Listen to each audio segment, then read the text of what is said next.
लासलगाव कृषी उत्पन्न बाजार समितीमध्ये कांद्याची आवक घटली। आवक घटल्यामुळे कांद्याचे बाजारभाव स्थिरावले, मात्र उत्पादन खर्चही निघणं कठीण। कांद्याला अनुदान देण्यासह समांतर बाजारभाव योजना लागू करण्याची शेतकऱ्यांची मागणी। अकोला जिल्ह्यामध्ये अतिवृष्टीमुळे हरभऱ्याला हमीभावापेक्षा सुद्धा कमी दर। शेतकऱ्यांना प्रति क्विंटल 800 ते 1000 रुपयांचा फटका।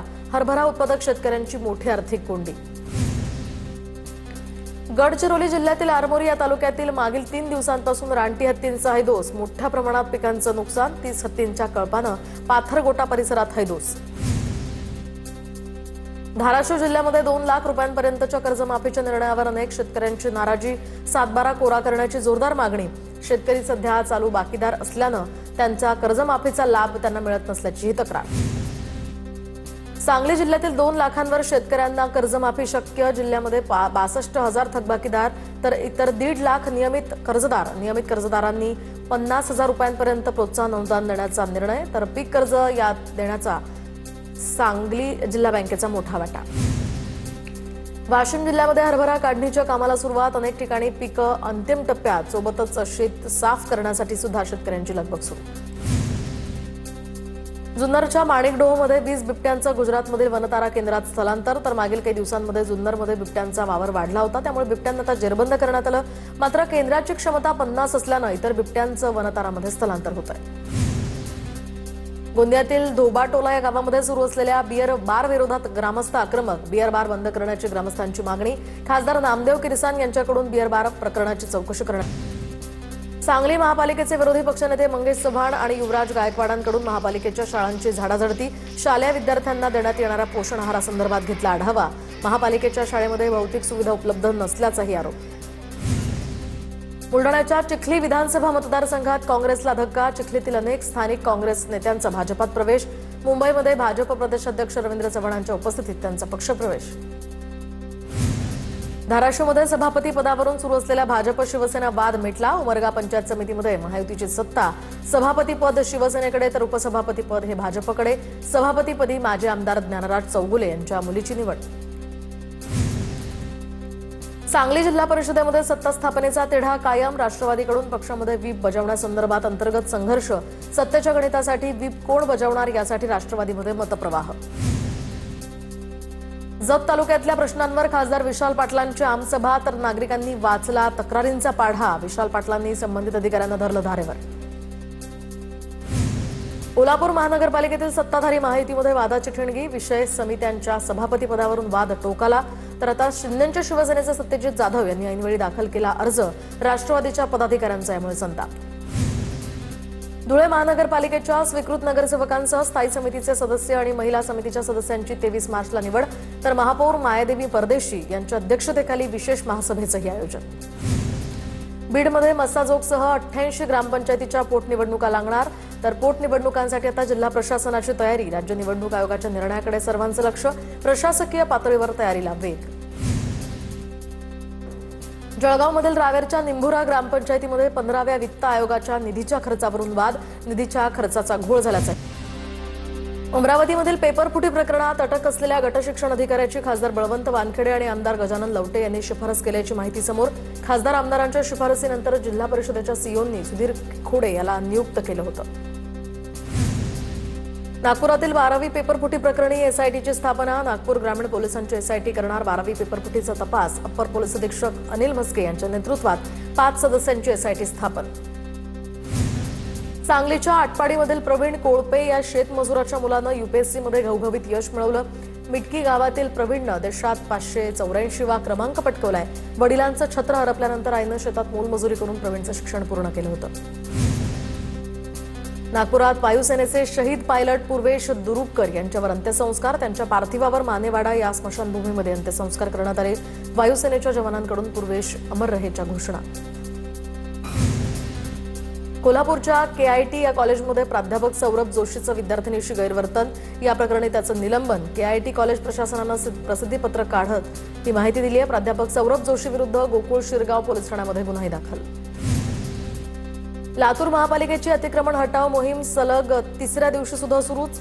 गंजगोलई या गावामध्ये रस्ते मोकळे। रस्त्यावर थाटलेल्या दुकानांवर थेट कारवाई होती। धाराशिवच्या वाशीमध्ये मध्यरात्री विना परवानगी छत्रपती संभाजी राजांचा पुतळा बसवल्याप्रकरणी 4 जणांविरोधात गुन्हा दाखल।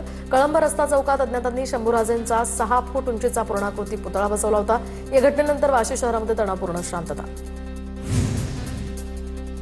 नाशिकच्या सुरगाण्यामध्ये भूकंपाच्या सौम्य धक्क्यांची मालिका। सुरगाण्यामध्ये सलग सौम्य भूकंपाचे धक्के। उंबरठाण या परिसरामध्ये 3 ते 4 दिवसांपासून धक्के जाणवत आहेत।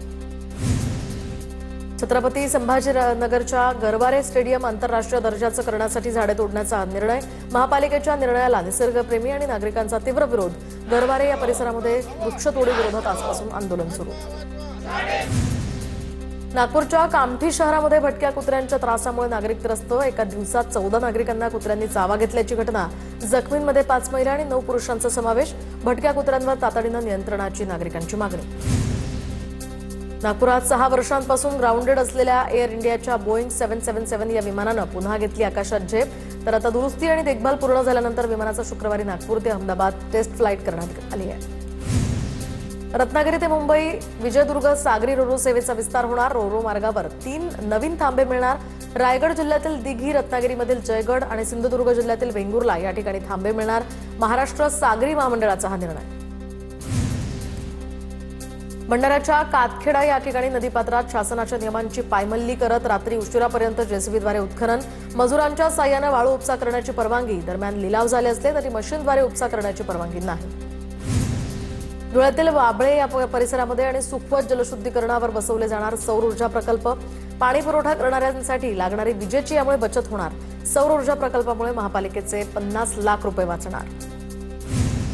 दुबईमध्ये अडकलेली लातूरातील नेहा मिसर घरी सुखरूप पोहोचली। रोबोटिक इंजिनिअरिंगची शिक्षण घेण्यासाठी ती दुबईला गेली होती। कांदिवलीमध्ये बेकायदेशीर फेरीवाल्यांविरोधात कारवाई दरम्यान बीएमसी कर्मचाऱ्यांवर हल्ला करणाऱ्यांवर कडक कारवाई करण्याची भाजपचे आमदार अतुल भातखळकरांची मागणी।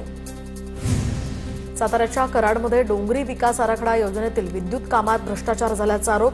ठेकेदारांच्या कारवाईच्या मागणीनंतर आता सामाजिक कार्यकर्ते बापूराव भिसे यांचं महावितरण कार्यालयाबाहेर आमरण उपोषण। ठेकेदाराला काळ्या यादीत टाकण्याचीही मागणी। अकोल्याच्या शिवणी विमानतळ विस्ताराला वेग येण्याची चिन्ह। राज्याच्या अर्थसंकल्पामध्ये उल्लेख करण्यात आल्यानं प्रकल्पाला गती मिळणार। चंद्रपुरात करोडो रुपये खर्चून उभारलेल्या जिल्हा क्रीडा संकुलात धुळीचं साम्राज्य। खेळाडूंच्या आरोग्यावर धोका। क्रीडा संकुलाच्या मैदानाकडे प्रशासनाचं दुर्लक्ष। गोंदियामध्ये 14 वर्ष वयोगटातील 13,500 मुलींचं HPV हे लसीकरण केलं जाणार। मुलींना गर्भाशयाच्या मुखाच्या कर्करोगाचं प्रमाण वाढत असल्यानं शासनाकडून आता हे लसीकरण केलं जात आहे। सोलापूरच्या कन्हेर गावच्या शेतकरी सागर केदारची अफलातून या ठिकाणी कला। चक्क हातानं आणि डोक्यानं एका मिनिटात 4 नारळ फोडल्याचा व्हिडिओ सोशल मीडियावर व्हायरल। वाशिममधून जाणाऱ्या पुलगाव ते जालना या महामार्गावरील वाहतूक 2 दिवस बंद। जवळकार रेल्वे फाटक या परिसरातील पटरीच्या दुरुस्तीसाठी 2 दिवसांसाठी बंद। वाहन चालकांनी पर्यायी मार्गांचा वापर करावा, प्रशासनाचं आवाहन। धुळे जिल्ह्यामध्ये उन्हाळ्याच्या चाहुलीसोबतच पळसाचा बहर निघालाय। दरम्यान लळिंग किल्ला परिसर, नगाव देवपूरचा हा भाग आणि ग्रामीण भागातील शेतशिवारामध्ये पळसाची झाडं केशरी रंगानं बहरली। रत्नागिरी पोलीस दलातील विराट या नावाच्या श्वानावर अंतिम संस्कार। तर गेल्या 9 वर्षांपासून पोलीस दलात कार्यरत असलेल्या विराटचा आकस्मिक मृत्यू झाल्यानंतर जिल्हा पोलीस दलाकडून सलामी देऊन शासकीय इतमामात त्याच्यावर अंत्यसंस्कार। कल्याणमध्ये कुख्यात गुंड पीडीभाईची दहशत। रेल्वे कंत्राटदारावर हल्ला। भर चौकात बेदम मारहाण करत जीवघेणा हल्ला। मारहाणीमध्ये कंत्राटदार गंभीर जखमी। कल्याण बाजारपेठ पोलीस ठाण्यामध्ये गुन्हा दाखल। बीडच्या आष्टीमध्ये वकिलावर विरोधी पक्षकारानं हल्ला केल्याचं समोर। आष्टी पोलीस ठाण्यामध्ये तक्रार दाखल। पोलीस ऍक्ट कायदा वकिलांना तात्काळ लागू करा।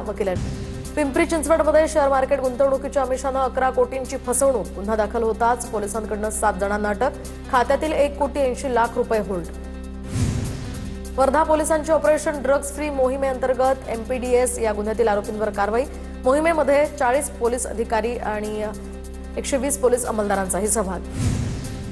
भंडारा शहरामध्ये ड्रग्ज तस्कर साद जाहीद या कुरेशीला अटक। तर कुरेशी MPDA कायद्यान्वये अमरावतीच्या मध्यवर्ती कारागृहामध्ये त्याची रवानगी करण्यात। अहिल्यानगरच्या संगमनेरमध्ये कमर्शियल गॅस सिलेंडरचं वितरण बंद। हॉस्पिटलला पुरवल्या जाणाऱ्या गॅस सिलेंडरचं काय करायचं, वितरकांमध्ये आता संभ्रमाचं वातावरण। रेडिएशन रजिस्ट्रेशन संपलेल्या मशीनवरच आता दररोज 150 ते 200 रुग्णांचे एक्सरे।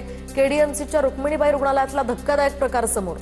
अधिकाऱ्यांवर कारवाई करा, सामाजिक कार्यकर्ते प्रशांत इंगळे यांची मागणी.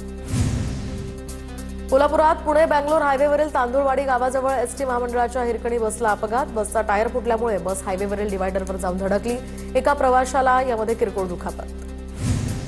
अकोला शहरातील जुनं शहर पोलीस स्टेशनच्या हद्दीत घडलेल्या चोरीच्या गुन्ह्याचा अखेर उलगडा. मंगळसूत्र चोरणाऱ्या एका चोरट्याला अटक करण्यात आली. आरोपीकडनं चोरीस गेलेलं सोन्याचं मंगळसूत्र आणि रोख रक्कमही जप्त.